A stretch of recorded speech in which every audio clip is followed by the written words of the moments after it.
Hi and welcome to this week's Friday Focus. I wanted to talk to you something a little bit different this week, and what triggered it was this morning I chucked out a chair that I've loved. I bought this particular chair about 4 or 5 years ago. I can't quite remember how long ago I bought it, but I loved it as soon as I saw it. It was like a bucket chair, and it was bright pink, but a deep pink. And I just loved it from the minute I saw it. I needed this chair, but I didn't have anywhere for it to go. But at that time, we were thinking about remodeling our house, and the plans that we had for remodeling, I just had this vision that this chair would be perfect next to a little console table with the phone by it, in this space that we thought we were going to create. So I bought it, and it was quite expensive at the time, more than what I would normally pay, but I went with it and I bought it because I loved this chair so much. We didn't end up redesigning the house the way that we thought we were going to, so this chair has never really had a home. And so it's sort of been moved around, and it's sort of been put in a corner, and I've never really wanted to get rid of it because I loved it so much, but it never really had a space. It never really had somewhere to be. So over the last couple of years, my boys have got into gaming, so they've ended up using this chair as their gaming chair. So it sort of ends up being plonked in the middle of the room, in front of the TV, obviously. And where they haven't quite loved it as much as I have, hasn't really lasted the attack of my children. So now, like, the leg keeps coming off, it's ripped, the stuffing comes out, but I still really love the colour. But it's always in the way. So today I made the decision. This morning I was like, right, this chair now needs to go. And it was really interesting because instead of thinking about what I was getting rid of, I just looked at it as a way of thinking, right, actually, the relationship with this is now complete. I bought it when I loved it. I've really enjoyed it whilst I've had it.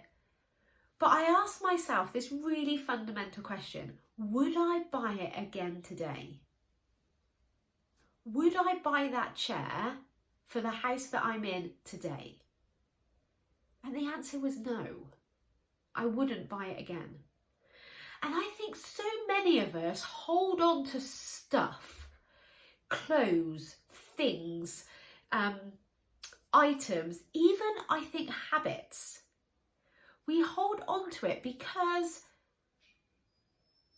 we've had it for so long. But if you were to ask yourself today, would I buy that item today? Would I buy that top? Would I buy that pair of shoes? Would I buy that handbag? And if the answer is yes, brilliant, keep it.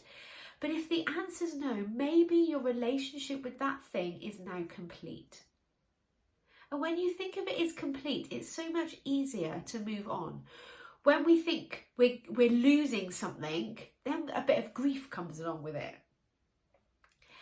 And you can do this with relationships as well. You know, you have people that come and go in your life. Instead of thinking, oh, I've lost that relationship, think that relationship was complete. It did what it needed to do for that time, and that's complete. And then you can be grateful and thank even the item for being in your world for that time. So I've now thanked that chair. The relationship and its time with us is complete. And now it's outside, free to collector, I suppose, if anyone wants a ripped up old chair. Lovely colour. But it kind of got me thinking as well, like, what habits can we complete? Like, maybe you could think, or you could, not maybe, you absolutely could decide to think, do you know what? I've eaten sugar for enough in my life now. My relationship with sugar is complete. I've done it enough. I don't need to carry on doing it. It's complete. Thank you. I'm going to work on something else. Or the amount of alcohol that you've drank in your life. You could decide, actually, I've done that now in my life. That is now complete. Thank you. Let's move on. And when we make those decisions, that kind of is the first step to changing. And it doesn't have to be from a place of loss. It can be from a place of gratitude and abundance, knowing that it's complete. So if there's anything that you're hanging on to, just ask yourself, would I decide to have that relationship? Would I decide to have that habit? Would I decide to have that item today? And if the answer is yes, brilliant, embrace it. If the answer is no, then think of that relationship as complete. Think of that habit as complete. Think of that item as complete. Thank it, and then very consciously and deliberately decide to change and move on. It felt really good to make that decision this morning. It felt really good to know that, yes, I loved that item. I still do. I still think it's lovely, but I wouldn't buy it today. It doesn't have a place in our house. It doesn't have a place in my life.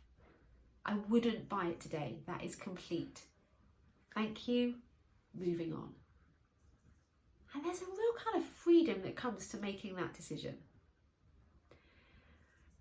So, my name's Nikki Bevan.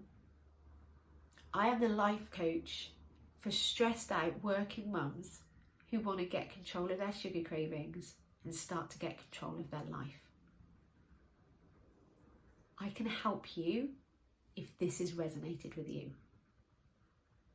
I can help you with anything, actually, but my jam, pun intended, is helping people with their sugar cravings.